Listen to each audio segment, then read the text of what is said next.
Do solemnly swear that I will faithfully execute the office of President of the United States. How do you tell the story of a presidency? How do you tell the story so far? The story is, in part, but inescapably, the story of a man, which leads inescapably to the fact of who he is. The great mystery of any presidency is that the sovereign people of these United States choose a leader, and then only afterwards, in the day by day, do they find out who that person really is. History reveals this. History throws you what it throws you, and you never know what's coming. Some things about George Bush are well known.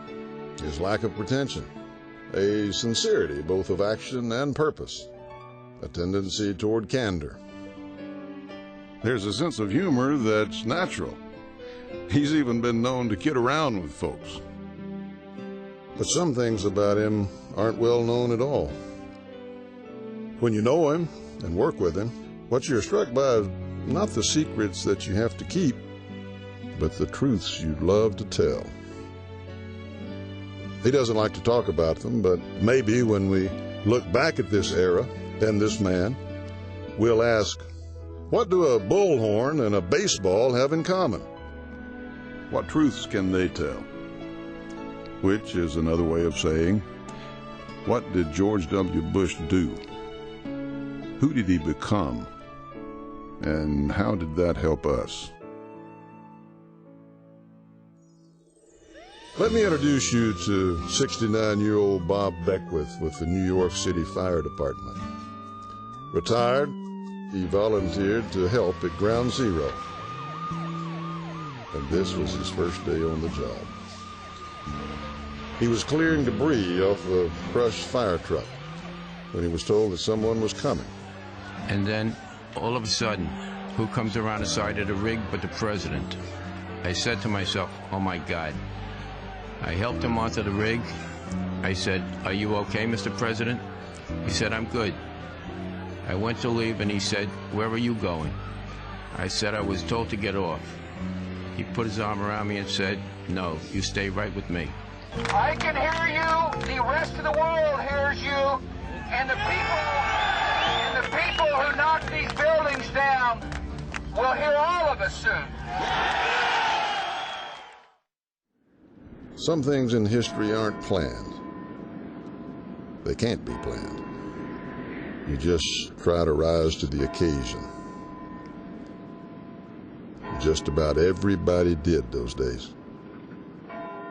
But a funny thing about George W. Bush, he was always trying to comfort everyone, and then he'd always come back saying how inspired he'd been by them. Arlene Howard was at the Javits Center that day in New York when the president went to meet with the families. She had just lost her son, another man who'd rushed to the fire. Mrs. Howard told the president she wanted to make sure what George Howard was and who he'd been was never forgotten. So she gave the President of the United States her son's policeman's badge. George Bush took that badge and put it in his pocket, and then he told the nation he would keep it with him to remember all who'd lived so heroically. And to this day, Arlene Howard is his friend. He just rose to the occasion. Just about everybody did those days. The President and the First Lady had gone to Walter Reed Hospital to meet with soldiers wounded in Afghanistan. In Ward 57, the President met Sergeant Mike McNaughton of the Louisiana National Guard, who'd lost his right leg to a landmine.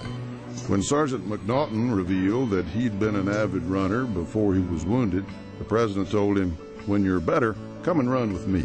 So that's what he did. We were waiting in the White House, and when he came around the corner, and he said, are you ready? And I said, Mr. President, I'm stretched, I'm ready to go, let's go. They ran the track 3 times, 3 laps on the South Lawn, and then they just hung out for a while. It's hard for a picture to capture a presidency, but maybe a story can tell us something about its meaning. It was October 2001. America had just been hit, and America was uneasy. And some were afraid. He knew. There was a baseball game, the World Series, and it was held in New York. New York was trying to come back, and he knew.